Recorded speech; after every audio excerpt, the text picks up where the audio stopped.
कि मेरा ये भगवान आत्मा सदा काल शरीर आदि पर पदार्थों से भिन्न प्रकट अखंड ज्ञान ज्योति स्वरूप है। ऐसा अपने आप को जानो और अनुभव करो कि मैं तो तीनों काल शरीर आदि पर पदार्थों से भिन्न प्रकट अखंड ज्ञान ज्योति स्वरूप हूँ।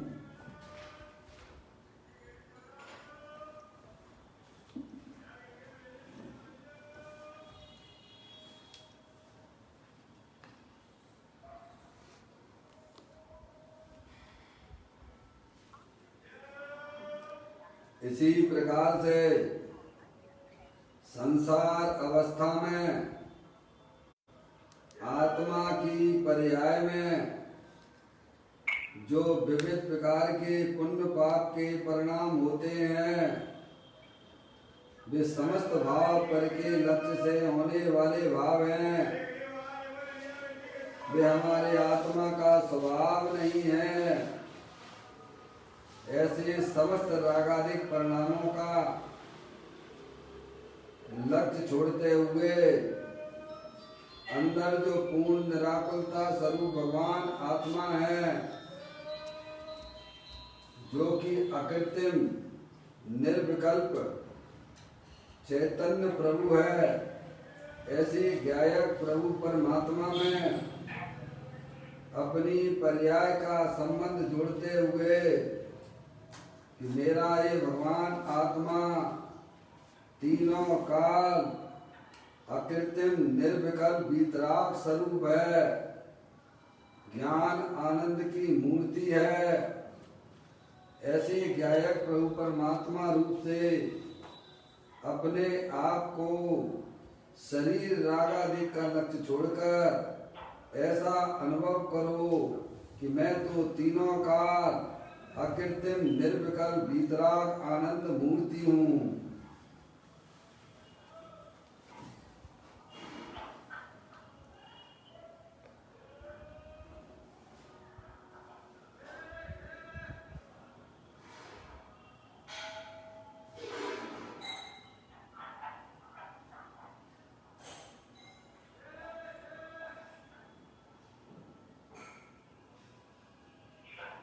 इसी प्रकार से संसार अवस्था में आत्मा की पर्याय में जो पर के लक्ष्य से होने वाला ज्ञान है, वह परलक्षी ज्ञान भी हमारे आत्मा का स्वभाव नहीं है।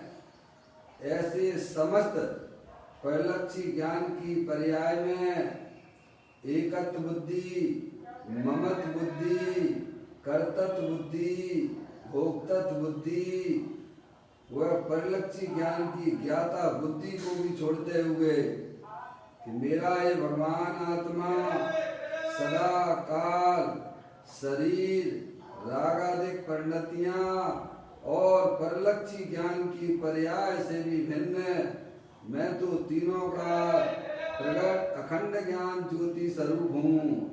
ऐसा अपने आप को जानो और अनुभव करो कि मैं तो तीनों का प्रकट अखंड ज्ञान ज्योति स्वरूप हूँ।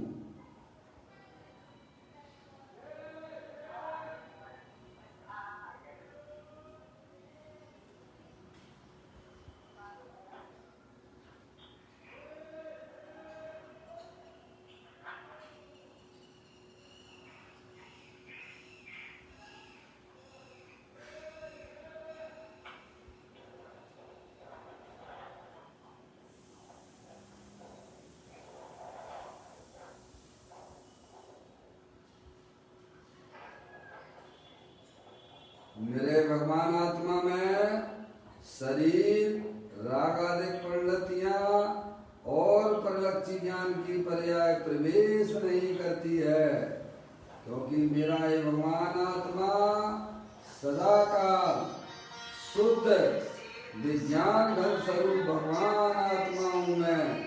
ऐसा अपने आप को जानो और अनुभव करो कि मैं तो तीनों काल शरीर, रागादिक और परिलक्षी ज्ञान की पर्याय से भी भिन्न शुद्ध विज्ञान घन स्वरूप भगवान आत्मा हूँ।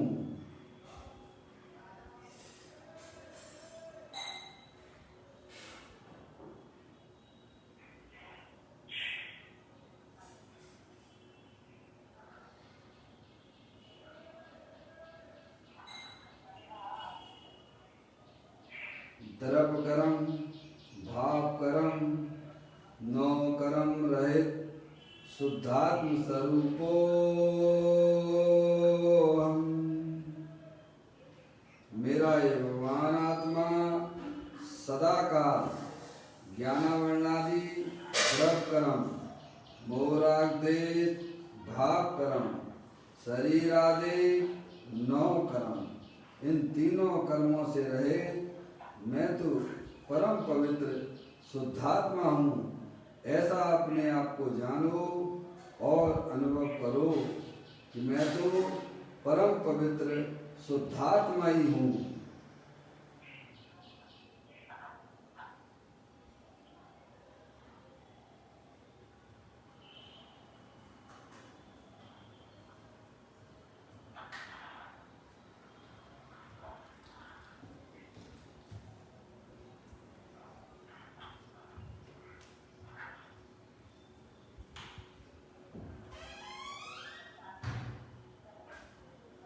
ओम नमः सिद्धेभ्यः।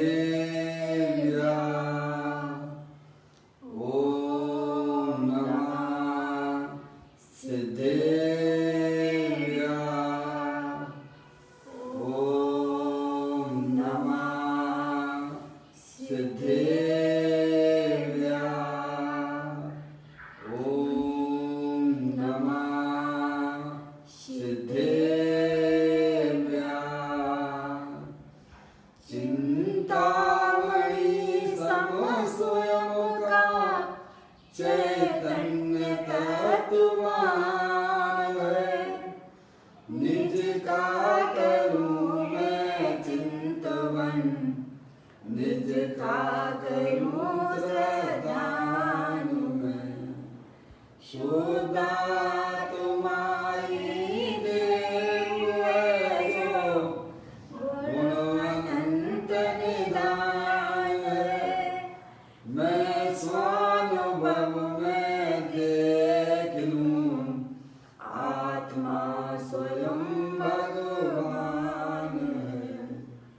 मैं स्वानुभव में देख लूं आत्मा स्वयं भगवान है।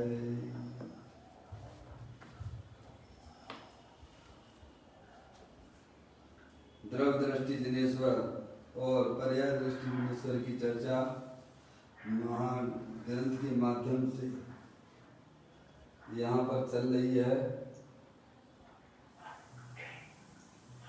पुस्तक निकाल लीजिए।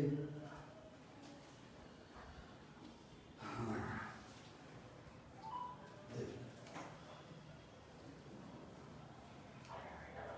पेज नंबर 145वें नंबर के पेज पर है। बोल नंबर 636 है। चलो पढ़ता हूँ।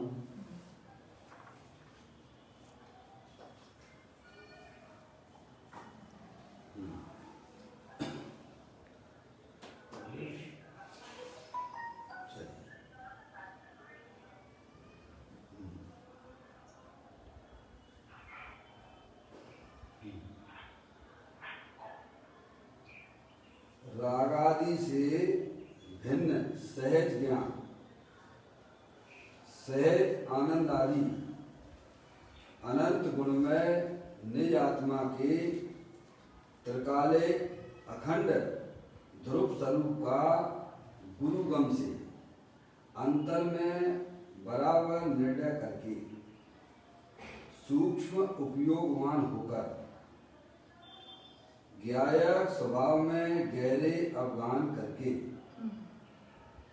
द्रव्य स्वभाव के पाताल में पहुंच जा। वहां तुझे कोई अद्भुत अतीन्द्रिय आत्मानुभूति होगी।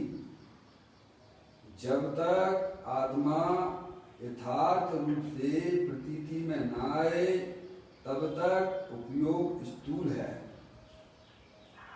आत्मा प्रतीति में आए वह उपयोग सूक्ष्म है।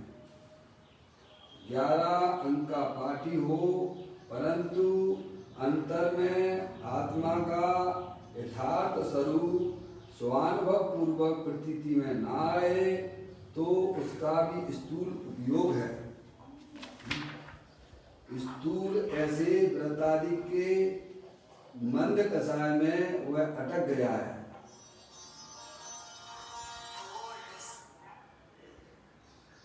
सूक्ष्म ऐसे ज्ञान स्वभाव की उसे प्रतीति नहीं हुई है। बहुत सुंदर बोला भाई साहब। जिसे वास्तव में अपने आत्मा का इस भाव में अगर कल्याण करना है, आत्मा का आनंद लेना है भाई साहब, उसके लिए बात अमृत के समान काम करती है। समझ में आया भैया? जिसे रगड़ पट्टी करना है, जिसे रगड़ पट्टी करना है भाई साहब, वो तो कर ही रहा है। समझ नहीं, आप उसे उपदेश देने की अब क्या जरूरत है? जिसे इस भाव में मनुष्य पर्याय में अपना काम करके निकल जाने की बात है।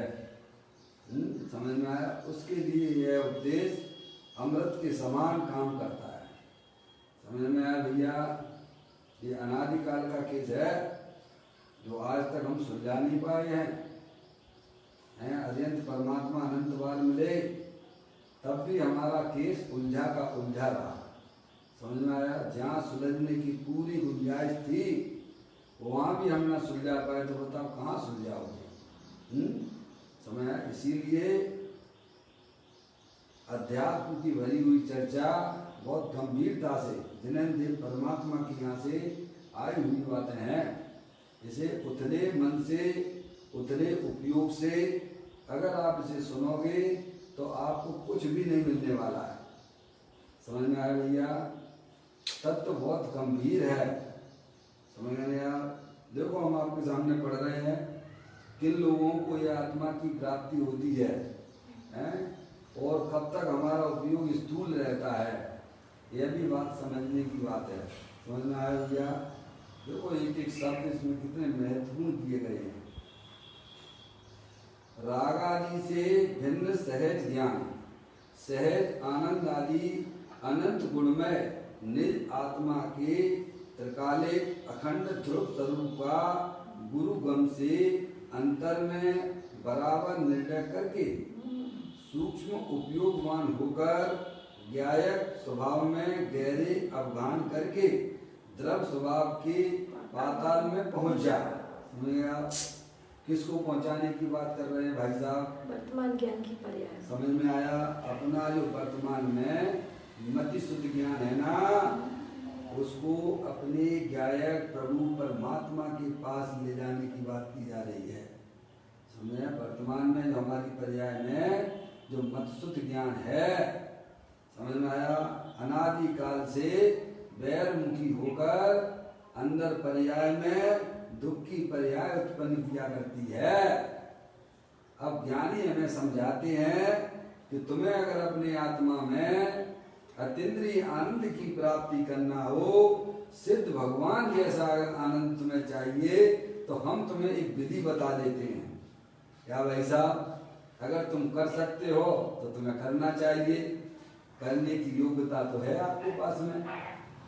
समझेगा? नहीं करने की तो कोई बात ही नहीं है। जहाँ त्रियंत गति के जीव भी ये काम कर लेती हैं, अरे नार की जीव भी ये काम कर लेती हैं भाई साहब।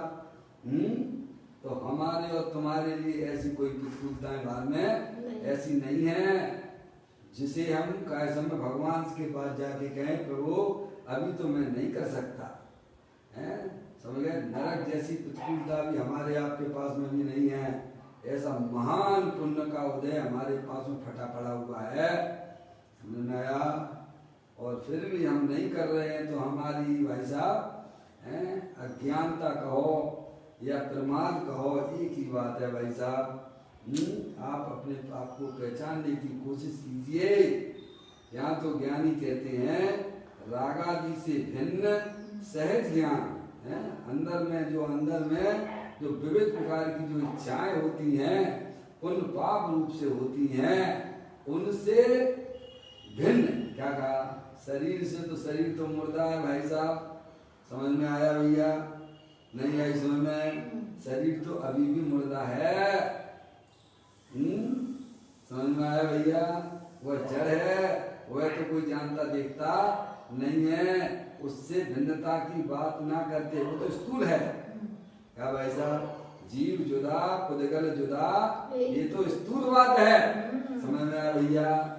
ज्ञानी कहते हैं भाई साहब ये तो सब जानते हैं, सब धर्म वाले यही कहते हैं कि भाई साहब शरीर अलग है और आत्मा अलग है। समझ में आया भैया? जैन दर्शन कुछ अलग बात कहते हुए कहता है कि अंदर में जो रागादिक परिणतियां होती हैं, जो विकार रूप से उत्पन्न होती हैं, जिसमें आप निरंतर आप दुखी हुआ करते हो, वह रागादिक परिणाम से अपना तेरा सबका भगवान आत्मा अमृत का कुंड पड़ा हुआ है। समझ में आया भैया? उससे भिन्न करके देखने की बात है। समझ में आया भैया? रागादिक परिणाम भी अरूपी हैं, अपना चेतनेश्वर भगवान आत्मा भी अरूपी है। समझ में आया भैया? आगे बात समझ में? अपने अंदर जो रागादिक परिणाम होते हैं, जो मोह राग देश के परिणाम होते हैं, वे सब अरूपी हैं। और उनके पीछे बैठा हुआ भगवान आत्मा अतीन्द्रिय आनंद स्वरूप अनंत शक्तियों के भंडार वाला, वह भी अरूपी है। आज में अब कहते हैं कि उनसे भिन्न जानना। किससे भिन्न जानना? रागादिक परिणामों से भिन्न तो जब जानोगे भाई साहब, जब हमारे मत शुद्ध ज्ञान की पर्याय अंदर परिवर्तन करेगी। अभी तो हमें बाहर का ही इतना रस चल रहा है भाई साहब। समझ? जिन्हें इस भाव में अपना काम करना है, वे अपने मत शुद्ध ज्ञान की पर्याय को सम्यक भेद ज्ञान के द्वारा अंदर परिवर्तन कराती हैं। भैया कहते हैं रागादिक से भिन्न सहज ज्ञान। सहज ज्ञान का मतलब ये है कि कृत्रिम है, जिसे किसी ने बनाया नहीं है। सहज का मतलब क्या है? जिसे किसी ने बनाया है। अकृत्रिम है, अकृत्रिम जिन में अंदर में विराजमान है। भाई साहब बोलिए आप, अपने यहाँ अकृत्रिम जिन है कि नहीं है? नंदीश्वर में है भाई साहब, है क्या नहीं है? आप तो पूजा भी कर रहे होगे ना स्नान का पर्व में, कृत्रिम जिनालयों की कर रहे हैं। कृत्रिम जिनालयों की आगे चढ़ाते हो कि नहीं चढ़ाते हो? पूजन भी हो रही है। ये चेतन है कि जड़ है? बोलते नहीं हो आप, बस ये कमी करते हो। जड़ है, जड़। वे अकृत्रिम जिनमें वे जड़ है। ऐसा ही अकृत्रिम जिनमें विराजमान बना चेतनेश्वर है भाई साहब। समझ में आया? वो मैं हूं, ऐसा कभी मैं पना नहीं आया उसमें। ज्ञानी हमें समझाते हैं रागादिक से भिन्न सहज ज्ञान, सहज आनंद। क्या समय? अकृत्रिम अनादि अनंत ज्ञान स्वरूप भगवान आत्मा आनंद की मूर्ति है, अनंत शक्तियों के भंडार वाला है। क्या कहते हैं? सहज ज्ञान, सहज आनंद आदि आदि में ले लेना भाई साहब, अनंत गुण ले लेना। समझ में आया? अनंत गुणमय, गुणमय मैं। समझ में आया भैया? जैसे मिश्री में से मिठास को अलग किया जा सकता है क्या? नहीं। ऐसे ही अपना भगवान आत्मा अनंत शक्तियों के भंडार में है। समझ में आया भैया? उस मय वस्तु है ये। कहते हैं सहज आनंदमयी आनंद आदि अनंत गुणमय निज आत्मा की। किसकी बात करी? निज शब्द लगाया ना, निज ने अपने आत्मा की बात है, यहाँ सिद्ध परमात्मा के बात की बात नहीं है। समझ आया भैया? निज आत्मा की त्रिकालिक तीनों काल एक रूप जो निबोध में सोई मुझ में सोई मोक्ष मजाल अंतर भेद कछु नाई है भेद गिनई तीनों काल एक रूप रहने वाला देव देवल में विराजमान भगवान आत्मा रागादिक से भिन्न पड़ा हुआ है। क्या कहा भाई साहब? त्रिकाले अखंड ध्रुव स्वरूप गुरु कम से, कितनी बढ़िया बात कही, गुरु कम से। इसको तो गुरु ही आपको ज्ञान करा सकते हैं, समझ नहीं आप? इस मार्ग पर चलने वाले जो ज्ञानी हैं भाई साहब, उन्होंने अपने आत्मा का अनुभव किया है, समझ नहीं आप? ऐसे हमारे साधु परमेष्ठी जो स्वयं उसका सेवन करते हैं और दूसरों को उसके रहस्य को बताकर सेवन करने के लिए आदेश उपदेश करते हैं। दिन रात आत्मा का चिंतन मृदु संभाषण में वही कथन, समझ नहीं आप? गुरु कम, गुरु के बिना तो भाई अनादिकाल से अपन अज्ञानी है, अपन को कुछ पता ही नहीं है, समझ गए? यही शैली में आचार्य कुंकुल देव ने श्री समय सार जी ग्रंथ के अंदर 5वें नंबर की गाथा में ये बात दी कि आगम के अभ्यास से, युक्ति के अवलंबन से, पर अपर गुरु के उपदेश से और स्वानुभव के द्वारा मेरे निज वैभव का जन्म हुआ है। जो देव शास्त्र गुरु को नहीं मानता है उसे तो 3 काल में सम्य दर्शन नहीं हो सकता है। आप कल्पनाएं कितनी भी कर लो। हमारे साथ भोपाल में एक थी, हम उसका नाम नहीं ले रहे हैं भैया, समझ में आया? मेरे से कहते थे कि सूरदास जी को भी भाई साहब सम्य दर्शन हम तो मानते हैं, तुम मानते रहो। जिसके पास में देव शास्त्र गुरु नहीं है निमित्त रूप से, चाहे कितना भी बड़ी तत्व की बातें करता हो, वह कभी सम्य दृष्टि हो ही नहीं सकता है, समझ में आया? तो गुरु गम शब्द का उपयोग किया गया है, गुरु गम से, गुरु के द्वारा बताया गया, समझ गए आप? जनवाणी के माता के द्वारा तो आप परिचय कर ही नहीं सकते आप, समझ गए आप? देव अनंत परमात्मा सकल द्रव्य के गुण अनंत पर जाए अनंता, जाने एक ही काल प्रकट केवली भगवंता, समझ गए आप? ऐसे भगवान अनंत परमात्मा की दिव्य ध्वनि में आई हुई बात है भाई साहब। कहते हैं गुरु गम से अंतर में बराबर निर्णय करके अपनी वर्तमान ज्ञान की पर्याय भाई साहब निर्णय करो। ये तो काम आपको करना पड़ेगा। अभी आपके पास में मौका है, आप नहीं कर रहे हो, है भाई साहब? फिर तो जो तेज गति में चले गए, जाना तो पड़ेगा, छोड़ के तो जाना तो पड़ेगा। ये मनुष्य पर्याय किसी की जागीर नहीं है। क्या कहा? ये मनुष्य पर्याय ये हमारी तुम्हारी जागीर नहीं है, समझ में आया भैया? यहाँ से जाना तो पड़ेगा। तो कहाँ जाओगे? अरे रहने के लिए तो 2 ही जगह है ना, या तो ये आत्मा अपनी आत्मा का ज्ञान श्रद्धान करके मोक्ष में अनंत काल तक रहेगा, या अपनी आत्मा को भूलकर निबोध में रहेगा। कहाँ रहेगा भाई साहब? कहाँ से आए हो आप और हम? बस समझ लेना भाई साहब, ये 2 इंद्रिय पर्याय, 3 इंद्रिय पर्याय, 4 इंद्रिय पर्याय, संगी असंगी त्रियंश गति की पर्याय, मनुष्य की पर्याय, देव गति की पर्याय, और नरक नारकी जीवों की पर्याय, ये तो घूमने फिरने के लिए है। क्या भाई? क्या के लिए है? समझ में आया? समझ में आई? समय भी बहुत कम है। और फिर तो वहीं जाना पड़ेगा भाई साहब।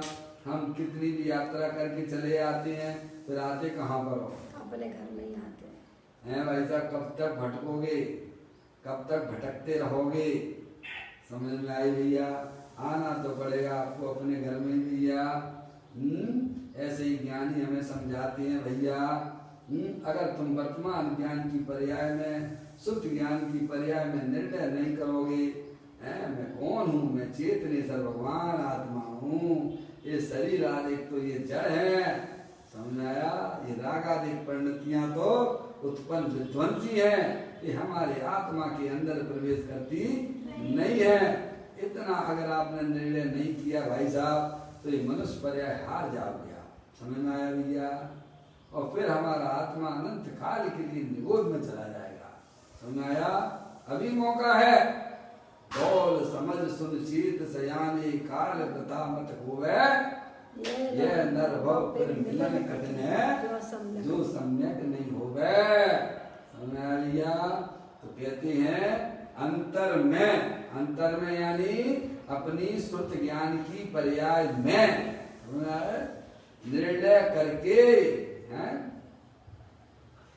निर्णय करके सूक्ष्म उपयोगवान होकर। क्या कहा? बिना निर्णय के भाई साहब 7 तत्वों का जब तक हमारी पर्याय में निर्णय नहीं होता है तब तक हमारी पर्याय में सूक्ष्म उपयोग हो ही नहीं सकता है। इसलिए उमा स्वामी महाराज ने हमें यह समझाया, तत्वार्थ सूत्र प्रारंभ करने से पहले बता दिया।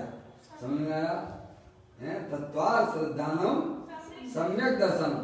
समझ, जिसको 7 तत्वों का 9 पदार्थों का यथार्थ निर्णय हो जाता है वह जीव सम्यक दर्शन को प्राप्त कर लेता है। समझ में आ लिया? तो कहते हैं सूक्ष्म उपयोगवान होकर ज्ञायक स्वभाव में गहरे अवगाहन करना। क्या करना? अवगाहन मतलब डुबकी लगा देना। क्या करना? तैरना। समझ? तैरना नहीं, अवगाहन करना, उसमें डुबकी लगा देना। क्या करना? ज्ञायक स्वभाव में गहरे अवगाहन करना, अपने वर्तमान ज्ञान की पर्याय को भाई साहब सम्यक वेद ज्ञान के द्वारा वस्तु स्वरूप का निर्णय करके अपनी वर्तमान पर्याय को अपने ज्ञायक रूप परमात्मा में डुबो देना, गहरे डुबो देना। समझ गया भैया? ये तो जो भाई साहब वीरों के काम है, महावीर जैसे जीवों के काम है। पंच इंद्री के विषयों के गुलाम वालों को ये बातें बड़ी अद्भुत सी लगती हैं। समझ आया? बचना मृत बीतरागनो परम शांत रस मूल औषध जे भव रोगनो कायर नो प्रतिकूल। समझने आप? जो पंच इंद्री के विषयों में आनंद मानने वाले हैं उन्हें जिन्हें देव परमात्मा की बातें हैं भाई साहब ऐसी काटती हैं। कैसी काटती हैं? भगो यहाँ से, अरे उससे मिलना है, इससे रुपए लेना है, उसको ये करना है, उसको ये करना है। क्या कहाँ भागते फिरते हैं? समझ में आए नहीं आई? यहाँ तो ज्ञानी हमें समझाते हैं अपने वर्तमान सूक्ष्म उपयोग। ऐसा श्रीमद राजचंद्र जी ने कहा, महावीर भगवान की दिव्य ध्वनि का पात्र जी कौन है? विशाल है जिसकी विशाल बुद्धि हो। क्या कहा? जिसका ज्ञान विशालता को प्राप्त होता हो। पूर्व मंडू वालों को नहीं होता है। उपयोग की सूक्ष्मता हो उन्होंने आप वह भगवान की दिव्य ध्वनि को सुनने का समझ सकता है। उन्होंने आप स्थूल बुद्धि वालों को कोई समय अपने अनंत बार तो गए ना समूह शरण में, वापस लौट आए ना स्थूल बुद्धि वाले। देखो यहाँ भी अभी कहने वाले हैं 11 अन्नकूल का ज्ञान हमारी आत्मा की पर्याय में अनंत बार हुआ है। मुनि वृद्धार अनंत बार करे को बुझायो पे निज आत्म ज्ञान बिना सुख लेस न पायो। है ऐसा स्थूल ज्ञान समझे आप? मिथ्या सहित ज्ञान जो है 11 अन्नकूल का वह स्थूल ज्ञान है। समझ गए? उसमें कोई सूक्ष्मता नहीं है। लेकिन आप शिवभूति मुनराज की बात करो, उन्हें तो अपना नाम भी याद नहीं रहता था। इस 7 तत्वों का हमारे गुरु ने क्या कहा है? तो स्मार्ट भिन्नम नहीं क्या हमारे गुरु ने हमसे क्या कहा है? वो भूल जाते थे, लेकिन उनका ज्ञान सूक्ष्म था। समझ में आया? अंदर में, क्योंकि उनका ज्ञान सूक्ष्म था। उनका ज्ञान सिर्फ भूति मुनराज का गर्दन के ज्ञान जैसा था। क्षयोपम ज्ञान से ना तोलना, ज्ञान की सूक्ष्मता की बात की जा रही है। ज्ञान अधिक हो जाना वह कोई सूक्ष्मता का लक्षण नहीं है। अपने ज्ञायक प्रभु परमात्मा से मिलन करना वह ज्ञान सूक्ष्म कहलाता है। क्या भैया? ऐसी बात है ये। देखो यहाँ कहते हैं सूक्ष्म उपयोगवान होकर सत्य है जिसका उपयोग भाई साहब शुद्ध ज्ञान की पर्याय जिस ज्ञान में निर्णय हुआ है वस्तु स्वरूप का वह उपयोग अंतरोन्मुखी होता है। अब उसका उपयोग रूपी पदार्थों का लक्ष्य छोड़ चुका है। अंदर में जो अरूपी शरीर तो मूर्तिक है उसका भी लक्ष्य छोड़ा। अंदर में रागादिक परिणतियां जो कैसी हैं, अरूपी हैं। समझ में आया भैया? और आत्मा भी अरूपी है। अब वहां काम करने लगा। कहाँ काम करने लगा वो सुत ज्ञान? अरे कहाँ काम कर रहा है? अभी तो मूर्ति पे ही कर रहा है। अभी अनादि काल से हमारा आपका ज्ञान मूर्ति पदार्थ पे काम करता है। समझ गया? और उसे आगम के अनुसार, पहले लिखा आगम के अनुसार उस ज्ञान में वस्तु स्वरूप का यथार्थ ध्यान करो भाई। समझ में आया कि मैं कौन हूँ? अंदर में रागादिक परिणतियां दुख रूप पर्याय आती है, कब तक रुकती है हमारे पास? इतना तो ज्ञान करना पड़ेगा ना। अरे ज्ञान, ये दुख की पर्याय क्यों उत्पन्न हो रही है? मैं कौन हूँ, आया कहाँ से और मेरा रूप क्या, संबंध दुख में कौन है, स्वीकृत करूं परिहार क्या? समझ में आया? तो जो ज्ञान अंतरोन्मुखी होता है, समझ गए, रागादिक परिणामों को जानता है पर रागादिक परिणाम का आश्रय नहीं लेता है। क्या कहा? हाँ, वो ज्ञान सूक्ष्म कहलाता है, उसको छोड़ता है। रागादिक परिणाम को जानकर ये हमारे आश्रय करने योग्य नहीं है, इनकी रुचि अनुसार बिल्कुल भी कार्य करने योग्य नहीं है। समझ आया भैया? इसीलिए ज्ञानी जीव उन रागादिक परिणतियों को उनकी पर्याय में होती अवश्य है, पर उसे उपादेय रूप से ग्रहण नहीं करते हैं। उपादेय रूप से तो अपना अप्पा, अपना आत्मा ही ग्रहण करने योग्य है, वही आश्रय करने योग्य है। तो यहाँ कहते हैं सूक्ष्म उपयोगवान होकर ज्ञायक स्वभाव में गहरे अवगान करके, तो आप गहरे अवगान कब करोगे? आप तो डरते हो, पानी में उतरने से डरते हो, समुद्र में जाना है भाई साहब तो पानी में पैर रखना पड़ेगा। और वो जो उसके पाताल में जो है विविध प्रकार की जो विभूतियां पड़ी हुई हैं, बता देना, समुद्र के पाताल में आप चले जाइए तो वहां पर जो है बहुमूल्य रत्न पड़े हुए हैं, बहुमूल्य रत्न पड़े हुए हैं। तो कौन उठा पाएगा? बताइए। जो पानी से डरता रहेगा उसे यह प्राप्त होने वाली है क्या? देव शास्त्र गुरु से दूरियां बना के चलोगे तो भाई साहब तुम्हारे आत्मा को कभी भी निर्विकल्प पर्याय प्रकट होने वाली नहीं है। समझे? देव शास्त्र गुरु से तो जुड़ के चलना है, उनकी उंगली कभी नहीं छोड़ना जिंदगी में। जब तक मनुष्य पर्याय हमारे तुम्हारे पास में है, देव शास्त्र गुरु की उंगली पकड़ के चलना। समझ में आया? जो शास्त्र में लिखा हुआ उसका अध्ययन करना, बारंबार अध्ययन करना, और बारंबार जो देव शास्त्र गुरु ने हमको बताया है उसको अंदर में भैया ज्ञान का परिवर्तन कराना। समझ में आया भैया? तब वह उपयोग सूक्ष्म होता है। कहाँ होता है? लिखा ना, सूक्ष्म उपयोगवान होकर। अब वो तो हम करते ही नहीं है भाई साहब। अभी ये सुन लें, अभी वो सुन लें, इनका भी सुन लें, फिर उनका भी सुन लें। भाई क्या करते हो? ऐसा ना करना। मैं तो कहता हूँ कि बहुत सारे भगवान विराजमान कर देते हैं मंदिर में, बहुत सारे भगवान बेदियां बना देते हो भाई साहब आप लोग। समझ में आया? भोपाल का चौक का मंदिर है, मैं देखता हूँ, मैं तो वहीं जाऊंगा।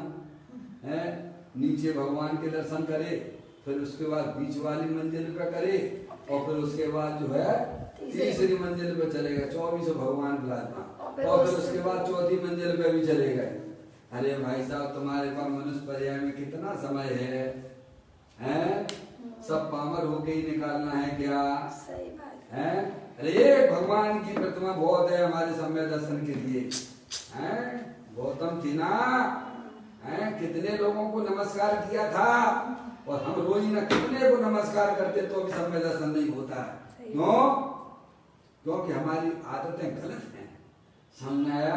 उन आदतों को कौन सुधारेगा?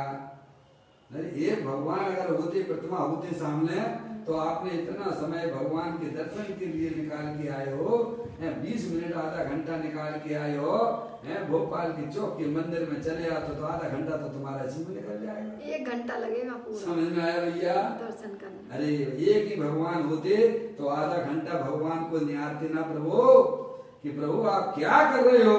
ओहो, तो यहाँ पर तुम्हारी पर्याय अंतरोन्मुखी हो जाती भाई साहब, हैं? समझ में आया? एक भगवान ही काफी है, ज्यादा बारंबार भैया इधर से उधर डोलते रहना का एक्सरसाइज करनी है क्या?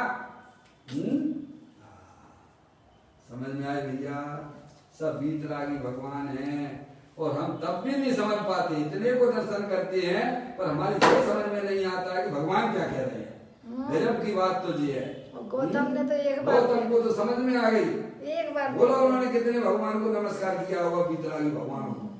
बोलिए भाई साहब। आते ही मान स्तंभ में भगवान की बोलो मूर्ति ना। देखी और ये तो सब प्रथमान युग में लिखा पड़ी है ना, हैं? हम कितने भगवानों को यहाँ के वहाँ के, संवेशगर जी के, गिरनार जी के, अपने मंदिरों के जाके जाके पूरा ठोक देते जाके सिर। लेकिन भाई साहब तुम्हें मिला क्या ये बताओ? अरे इतना समय आप भगवान के बारे में सोचते, भगवान के स्वरूप के बारे में सोचते तो कम से कम उपयोग अंतरोन्मुखी होने का चांस तो मिलता है। हमारे पास समय कितना है, इसीलिए ज्ञानी कहते हैं पहले प्रयोजन भूत काम कर लेना, अपने उपयोग को इधर उधर भ्रमित नहीं करना। हम धर्म के नाम पर भी अपने उपयोग को कितना भ्रमित करते हैं, हमको कुछ पता नहीं पड़ता है। समझना है भैया? सोचना चाहिए भैया, ये मनुष्य पर्याय की एक एक समय हमारे आत्मा में एक नई नींव लिखने वाले हो जाएंगे। अगर आपने अंतरोन्मुखी उपयोग के द्वारा अपने गायक प्रभु परमात्मा की बातों को सुना, समझ गया भाई साहब, तो एक एक समय हमारा एक एक समय वो हमारी एक बढ़िया महल बन जाएगा उस पर। समझ आप? सारा जितना भी पुरुषार्थ होगा सब अंतरोन्मुखी उपयोग के द्वारा होगा। धर्म के नाम पर कितना भी भटक लो, कितना भी अपने आप को भ्रमित कर लो, बिल्कुल भी धर्म होने वाला नहीं है। समझ में आया भैया? यहाँ तो ज्ञानी हमें यह समझाते हैं सूक्ष्म उपयोगवान होकर। क्या शर्त दी है? सूक्ष्म उपयोगवान है, सूक्ष्म उपयोगवान होकर ज्ञायक भाव में है, अपना ज्ञायक रूप परमात्मा है, अरूपी है, समझ में आया भैया? ज्ञायक भाव में गहरे अवगान करना है, दूरियां मत रखना। समझ गया? डरना नहीं। अरे जो पानी पे पैर रखेगा कोई तो तैरना सीखेगा ना, और कोई तो अंदर में पड़ी हुई विभूतियों को प्राप्त करेगा ना। हम तो भगवान से, देव शास्त्र गुरु से, स्वाध्याय से दूरी बना ली भाई साहब, अब हमारा क्या कल्याण होगा? सोचिएगा। तो कहते हैं ज्ञायक स्वभाव में गहरे अवगान करके द्रव स्वभाव के पाताल में पहुंच जा। अपनी वर्तमान ज्ञान की पर्याय को कहाँ पर द्रव्य स्वभाव के पाताल में ले जा। कहाँ लेना? कहाँ ले जाना अपने? द्रव्य स्वभाव के पाताल। हाँ, समझ गए भाई साहब? ऐसा बढ़िया है, पाताल में जाए, उसे आनंद नाम ले। देखिएगा अपनी पर्याय को, अपनी ज्ञान सबसे दृष्टि हटा लो, पूरी तरह से पर्याय में लॉकडाउन कर दीजिएगा। भाई साहब अपने ज्ञायक रूप परमात्मा से मिलना है तो ये सब काम पर्याय में तैयार करना होगा, तब अपना ज्ञायक रूप परमात्मा मिलता है। केवल बातों से नहीं पेट भरता है। समझ में आया भैया? ज्ञानी हमें समझाते हैं द्रव्य स्वभाव के पाताल में पहुंच जा। कैसे पहुंचोगे भाई साहब? परद्रव्यों से प्रेम कर करके पहुंचोगे क्या? परद्रव्यों के पीछे घूमने से पहुंचोगे क्या? अरे अपने आत्मा के पीछे पड़ जाओ तो भाई साहब वो रत्नों के भंडार पड़े हुए हैं। समझ में आया भैया? जिसे आचार्य अमृतचंद में मैं बार बार बोलता हूँ, बहुत सुंदर कलश है भाई साहब, 32वें नंबर का। सुख शांत रस से लबालब है, ज्ञान सागर आत्मा, बेभ्रम की चादर हटा, सर्वांग प्रगट आत्मा। हे बाबू जन इस लोक के सब एक साथ नहाइए, इसे ही अपनाइए, इसमें ही मग्न हो जाइए। क्या अपनी पर्याय को इतना अंदर ले जाओ है भाई साहब, जहाँ अपना ज्ञाय प्रभु परमात्मा रहता है, अनंत शक्तियों के भंडार वाला है। अरे राजा से मिलना हो तो भाई साहब समूह शरण में भी कौन पहुंचता है? समूह शरण में कोई ऐसे वैसे लोग पहुंचते हैं क्या? बहुत से खेल खिलौने वाले बाहर बैठे रहते हैं भाई साहब, जो रागी जी होते हैं वहीं पर अटक जाते हैं। अरे समूह शरण तक नहीं पहुंच पाते हैं। ऐसे ही हमें अपने भगवान आत्मा से मिलना है तो अंदर में संकल्प कर लो कि इस पर्याय में मुझे अपनी आत्मा का कल्याण करना है, इस पर्याय में हमें अपनी आत्मा का अनुभव करना है। दुनिया कुछ भी कहे क्या, चाहे मेरे बारे में अच्छा कहे चाहे मेरे बारे में बुरा कहे, मुझे उनकी तरफ बिल्कुल नहीं सुनना। समझ में आया भैया? ऐसे वेद ज्ञान के द्वारा अपनी पर्याय को तैयार करना, समझा? फिर आपको कोई भी रोक नहीं सकता है आपके ज्ञाय प्रभु परमात्मा से मिलने के लिए। कहते हैं द्रव्य स्वभाव के पाताल में पहुंच जा, अपनी पर्याय को भाई साहब समझ पर द्रव्य पर भावों से हटाते हुए अंदर जो चेतन सरखंड ज्ञान ज्योति स्वरूप भगवान आत्मा है वहां जाएगा तो तेरी पर्याय में निराकुलता इंद्रिय आनंद की फव्वारे छूटने लग जाएंगे। कहते हैं द्रव्य स्वभाव के पाताल में पहुंच जा, वहां तुझे कोई अद्भुत क्या मिलेगा? वहां तुझे कोई अद्भुत अतीन्द्रिय आत्मानुभूति होगी। क्या? इंद्रियों से पार। इंद्रिय सुख तो सुख नहीं है, वो तो सुखाभास है, वो तो काल्पनिक है। यहाँ पर भगवान बैठा हुआ है ना अतीन्द्रिय आनंद स्वरूप, समझ गए आप? तो कहते अतीन्द्रिय आत्मानुभूति होगी। अपना आत्मा अतीन्द्रिय आनंद स्वरूप है, इंद्रियों से पार है। समझ गए आप? जो जुगत के पार बोलते हैं अपन, समझ गए आप? अपना भगवान आत्मा पंचेंद्रिय और मन के पार अतीन्द्रिय स्वरूप ज्ञानानंद मूर्ति है। कहते हैं उसकी अनुभूति होगी जब तक आत्मा, अब देखिए जब तक आत्मा यथार्थ रूप से प्रतीति में ना आए। क्या? प्रतीति में ना आए कि मैं आत्मा हूं, जब तक ऐसी प्रतीति नहीं होती है तब तक उपयोग स्थूल है। क्या है? भले ही उसकी ज्ञान में बहुत बड़ा चौकसम ज्ञान हो। क्या कहा? जब तक पर्याय का मिलन अपने आत्मा से नहीं होता है तब तक भले उसके पास में चौकसम ज्ञान का ढेर लगा हो तो भी उसका उपयोग सूक्ष्म है। समझे आप? कहते हैं जब तक आत्मा यथार्थ रूप से प्रतीति में ना आए तब तक उपयोग स्थूल है। आत्मा प्रतीति में आए वह उपयोग सूक्ष्म है। कैसा? आत्मा प्रतीति में आए वह उपयोग सूक्ष्म है, चाहे वह गिलहरी का हो। समझ में आया भैया?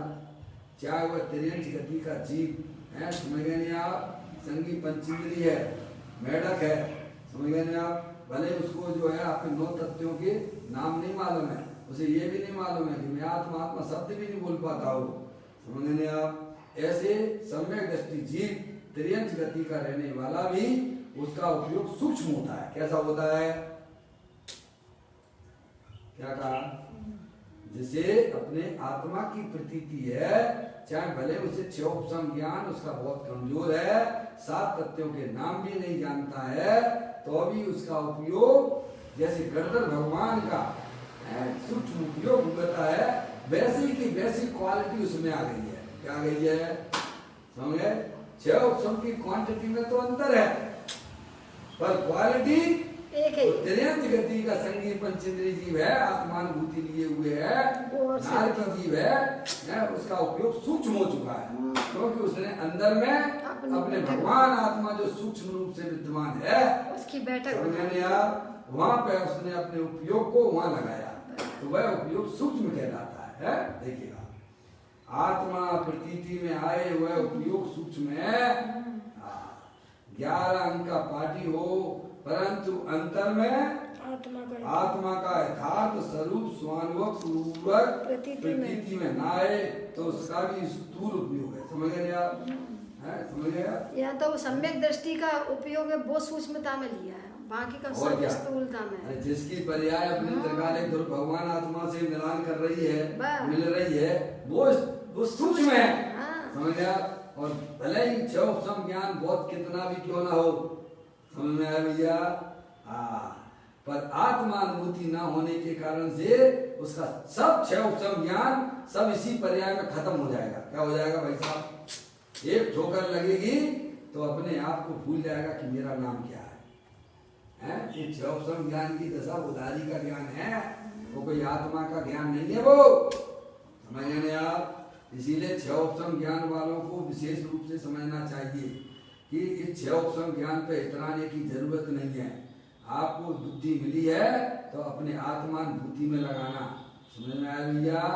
तो यहाँ ज्ञानी हमें समझाते हैं 11 अंक का पाठी हो परंतु अंतर में आत्मा का यथार्थ स्वरूप स्वानुभव पूर्वक प्रतीति में ना आए कि मैं आत्मा हूँ। समझ गए आप? अंदर से अपने आप बोलता है। देखो यहाँ समय सार जी की गाथा 206 नंबर की गाथा है। वहाँ लिखा हुआ ब्रैकेट में नीचे लिखा है, मुझे आत्मा का अनुभव हुआ है कि नहीं हुआ है, तुझे किसी दूसरे से पूछने की जरूरत नहीं है। आपकी पर्याय स्वयं भी बोलने लगेगी। क्या कहेगा? सही बात है भाई साहब? मिश्री खाए और दूसरे से पूछना मिश्री खाए और मीठा मुँह ना हो कि भाई साहब पूछूं मेरा मुँह मीठा हो गया कि नहीं हो गया। कैसी बातें करते हो आप? हैं?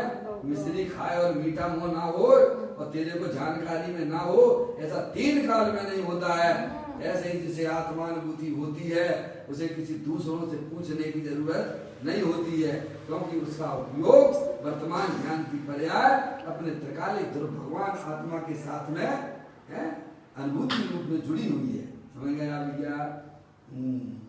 11 अंक का पाठी हो परंतु अंतर में आत्मा का यथार्थ स्वरूप है, जैसा अनंत परमात्मा ने बताया यथार्थ स्वरूप। समझ गए आप? यथार्थ स्वरूप का मतलब समझ गए कि अपना भगवान आत्मा परद्रव, परभाव और पर्याय से भिन्न अपने ज्ञानादि अनंत शक्तियों सहित तीनों काल विद्यमान वस्तु है। ऐसी जब तक प्रतीति में नहीं आता है तब तक उसका उपयोग चाहे कितना भी शास्त्र पाठी हो, चाहे कितना भी शरीर की क्रिया करता हो धर्म के नाम पर उसका उपयोग स्थूल है। समझ में आया भैया? वह सूक्ष्म उपयोग वाला नहीं हो सकता है। 11 अंक का पाठी हो परंतु अंतर में आत्मा का यथार्थ स्वरूप स्वानुभव पूर्वक प्रतीति में ना आए तो उसका भी स्थूल उपयोग है। समझ गया भैया? अब देखिए आगे और थोड़ी चर्चा है। फिर कहते हैं स्थूल ऐसे व्रत आदि के मंद कसाय में वह अटक गया है। किस में अटक गया है? मंद कसाय काय में अटक गया है। उसका उपयोग व्रत आदि के बाद में व्रत आदि कर लिए ना। समझ गए आप? अपने आप को समझता है कि मैं तो मुनि हूँ, मैं देशव्रती हूँ, मैं प्रतिमाधारी हूँ। हमारे यहाँ भोपाल में जब मैं आश्रम में रहता था, एक ब्रह्मचारी ने 8 प्रतिमा ले ली। समझ में आया भैया? 7 प्रतिमा ले ली, 7 प्रतिमा ले ली, 7 प्रतिमा। समझ गए आप? और वहाँ एक भैया को बाहर जाना था, उसकी गाड़ी थी 10 साढ़े 10 बजे और वो जो है उसको पहले भोजन पे बैठा दिया तो उसने उस दिन भोजन ही नहीं किया। क्यों नहीं किया भैया? कि अब व्रती को खवा दो। क्या हो गया भैया? अरे क्या हो गया? ब्रह्मचारी है, हमसे पहले अव्रती को खिला दिया। वो अव्रती को तुमने भोजन पहले चौके में कैसे करा दिया? और मैं हूँ व्रती। समझ गए यार? ये सब मैंने देखा है। मैं आपके इंदौर आश्रम में भी रहा हूँ और भोपाल का आश्रम तो मैंने खुद ही चालू किया था। समझ में आया भैया? क्या चलता है आश्रमों में मुझे मालूम है। समझ में आया भैया?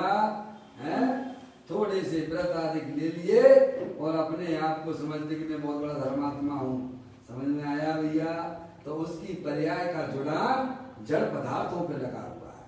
समझ में आया भैया?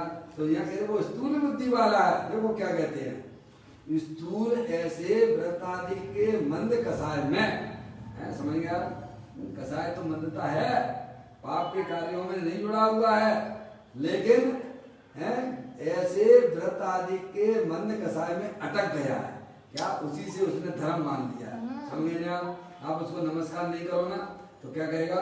देखते रहते हैं, देखते रहते। बहुत से मैंने ऐसे देखे हैं। वृद्धादि देखे हैं, ये वैसे देखे जैसे कि मैं कुछ चोरी करने आया हूँ। समझ आया भैया? अरे भाई तुम्हें नमस्कार करेगा तो करेगा, नहीं करेगा तो नहीं करेगा। तुम्हारा काम क्या है कि लोगों को देखते रहना कि तुम्हें नमस्कार करता है कि नहीं करता है। अरे भाई साहब अहंकार मत करना। अरे हम इसके लिए मुनि नहीं हुए हैं। समझ में आया भैया? मैं तो अपने आत्म कल्याण के लिए मुनि हुआ हूँ। मेरी पर्याय में निरंतर शुद्धता की वृद्धि बढ़ती हुई जाए, इसकी तरफ ध्यान दो ना भाई साहब। कौन करता है नहीं करता है, सब अपने परिणामों का खाती है ना। तुम्हें दूसरों की तरफ देखने की बिल्कुल भी जरूरत नहीं है, समझ। लेकिन इस अहंकार में व्रताधिक में इतना उसका उपयोग वहीं पर अटका रहता है, अपने आप को ज्ञानी समझने लगता है। ज्ञानी हमें समझाते हैं कसाई की मंदता भी हुई तो उपयोग को वहीं जल क्रिया में है और क्षय उपशम ज्ञान में फंसा के बैठ गया। देखिएगा कहते हैं स्थूल ऐसी व्रताधिक के मंद कसाय में अटक गया है। कहाँ अटक गया? उसका उपयोग को करना था फ्री, उपयोग को करना था फ्री। कहाँ से फ्री करना था? शरीर की क्रियाओं से, बाहरी पदार्थों से हैं, और अंदर में होने वाले रागादिक परिणामों से, और अंदर में एक एक समय की पर्याय से भी तुझे भिन्न करके अपने ज्ञायक परमात्मा से मिलना था। अब वो काम तो किया नहीं तो कहाँ पर चढ़ गया? कहाँ उपयोग अटक गया?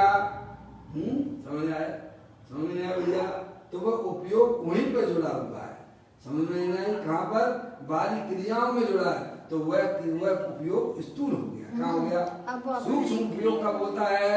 जब वह ज्ञान की पर्याय समझ प्रद्रव प्रभाव और पर्याय का भी लक्ष्य जहाँ छोड़ देती है, एकमात्र ज्ञायक परमात्मा का अवलंबन लेती है, आश्रय लेती है, वहीं पर उपयोग की सूक्ष्मता प्रारंभ हो जाती है।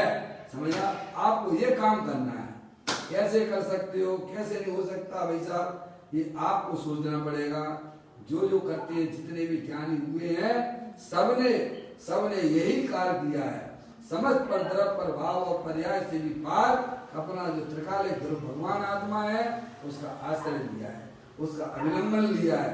तब मोक्ष मार्ग के दरवाजे खुल जाते हैं और वह फिर उसमें आनंद के साथ में दौड़ लगाता है। समझ में आ गया? केली करें शिव मार्ग में जगमाई जिनेश्वर के वेद विज्ञान जगो जिनके घट शीतल चित्त भयो जिन चंदन। केली करें शिव मार्ग में जगमाई जिनेश्वर के लघुनंदन। अनादिकाल से यह पर्याय पर द्रव प्रभावों में अटकी हुई थी, उसे ज्ञानियों ने सम्यक वेद ज्ञान के द्वारा उसे फ्री किया और अपने चेतन भगवान आत्मा के साथ में रहने लग गई और मोक्ष मार्ग के दरवाजे खुल गए भाई साहब। और आनंद के साथ में उसकी पर्याय जो है केली करती हुई मोक्ष की पर्याय तक प्राप्त कर लेती है। समझ में आ गई भैया? तो क्या कहते हैं?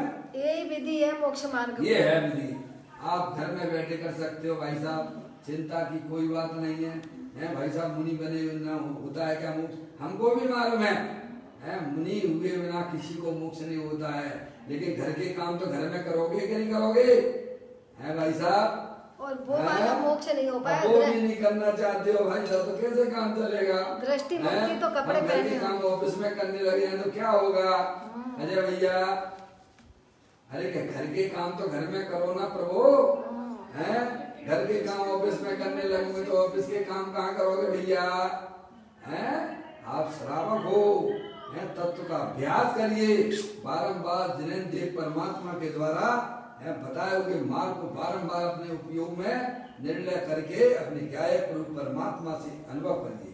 यही राज मार्ग है। समझ में आया भैया? पहले वो भाव से नग्न और फिर बाद में होता है द्रव्य से नग्न और फिर होता है भावलिंग। समझ गए ना? ये क्रम है। क्रम भंग करके भाई साहब कोई भी मोक्ष मार्ग में गमन नहीं कर सकता है। देखिएगा स्थूल ऐसे व्रताधिक के मंद कसाय में वह अटक गया है, तो अब उसको संभालने में लग गया। किसको? क्रियाओं में व्रताधिक भी संभालने लग गया। और जहाँ थोड़ी बहुत हो जाए तो कसाय आने लग जाती है। क्या जाती है? ज्ञान स्वरूप को तो भूल ही गए। व्रताधिक कौन के लिए लिए थे? भाई साहब क्या करें, शराबा की नहीं है ऐसे तो कौन ने कही थी तुमसे? पहले से ध्यान करो ना, द्रव्य का, क्षेत्र का, काल का, भाव का और अपने परिणामों का। तब आगे चलो ना, कौन कहता है तुमसे? समझ में आया भैया? स्थूल ऐसे व्रतादिक के मंद कषाय में वह अटक गया है, सूक्ष्म ऐसे ज्ञान स्वभाव की उसे प्रतीति नहीं हुई है। समझे आप? इस प्रकार से भाई साहब बहुत संभल के चलने का मार्ग है, समझ समझ के आगे बढ़ने का मार्ग है। बिल्कुल भी कठिनाई नहीं है मोक्ष मार्ग में चलने में, है ये बिल्कुल सरल मार्ग है। ये अपन स्वयं उस पर चल सकते हैं, बहुत अच्छी तरह से चल सकते हैं। समझ में आया भैया? इसीलिए जनवाणी माता के द्वारा अपनी आत्मा के स्वरूप को समझना और अंदर में जो विविध प्रकार के रागाधिक परिणाम होते हैं वे होते हैं, संसार अवस्था में होते हैं, पर इनसे हमारा किसी प्रकार का कोई संबंध नहीं है। संबंध बनाने लायक तो अपना वो राग के पीछे जो अपना चेतन सर भगवान आत्मा है, जो अनंत शक्तियों के भंडार वाला है, उसमें अपनापन स्थापित करना। और रागाधिक परिणाम भूमि का अनुसार होते हैं, पर वे भी अब जो है खत्म होने के लिए रह जाते हैं। इस प्रकार की सुंदर व्याख्या जैन दर्शन के अंदर की गई है। हमें उसका ज्ञान और श्रद्धान करके अंतरोन्मुखी उपयोग के द्वारा अपने आत्मा का आनंद लूटना चाहिए। अब अपना चर्चा समय के हिसाब से पूरी हो गई है। कल फिर एक नए बोल के साथ में अपन पढ़ेंगे। अभी अपना समय हो गया। चैतन्य सुमरण प्रति क्षण करो रे, भव के अनंत दुख को पल में हरो रे, अक्षय अनंत निज शोक निदान पाओ, गाओ रे नित इसी के गीत गाओ। नौवा